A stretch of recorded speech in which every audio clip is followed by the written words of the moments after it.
usa nga nahimo kanila. Siya mao ang atong Dios, ug walay lain nga sama kaniya. Siya ang nagkaplag sa tibuok dalan nga magdala ngadto sa pagsabot, ug siya ang naghatag sa kaalam ngadto sa iyang sulugoon nga si Israel, nga iyang gihigugma. Sukad niadtong panahon na ang kaalam ipakita sa kalibutan ug nagpuyo taliwala kanato. Ang kaalam mao ang basahon sa mga sugo sa Dios, ang balaod nga mulungtad hangtod sa kahangturan. Ang tanan nga naghupot kaniya mabuhi, apan sila nga mibiya kaniya mga matay. Damok kamo sa kaalam katawhan sa Israel, hupti siya. Lakaw kamo padulong sa kasanag sa iyang kahayag.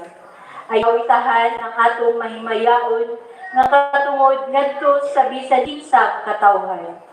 Pagkamalipayon nato katawhan sa Israel. Kay nagbaton kita sa bintaha nga pagkahibalo unsa ang makapahimuot sa Dios. Pulong sa Ginoo. Salamat sa Diyos.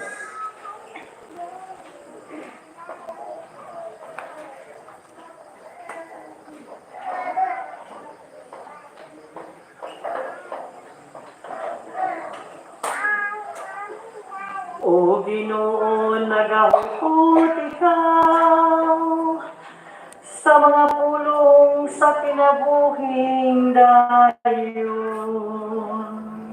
O Ginoo, nagahukot ikaw sa pulong sa kinabuhing dayon.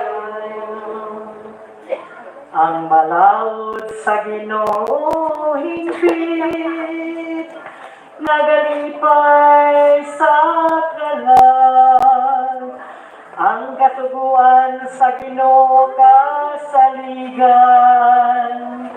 nagahatag sa kinaagman sa mga tao ngayano.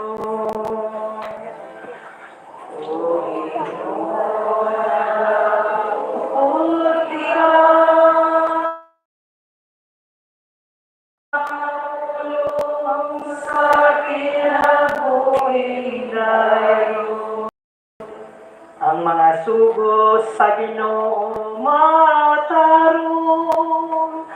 nagalipay sa kasing-kasing. Ang sugo sa Ginoo matinaw, nagahatag o kahayag sa mata. O Ginoo, nagahukot ikaw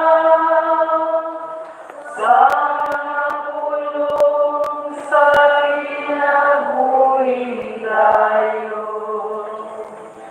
Ang kahadlok sa Ginoo malinis, nagalungtad sa kahangturan. Sa mga gibutan sa Ginoo matud, silang tanan matarong. O Ginoo, nagahukot ikaw sa pulong sa kinabuhing dayon. Labaw sila kabilinhon kaysa ulawan, labaw sa usa ka pudyot sa labing lunsay nga bulawan. Mas matamis usab kaysa aniban, o sa dugos gikan sa kaba. O Ginoo, nagahukot ikaw sa mga pulong sa kinabuhing dayon.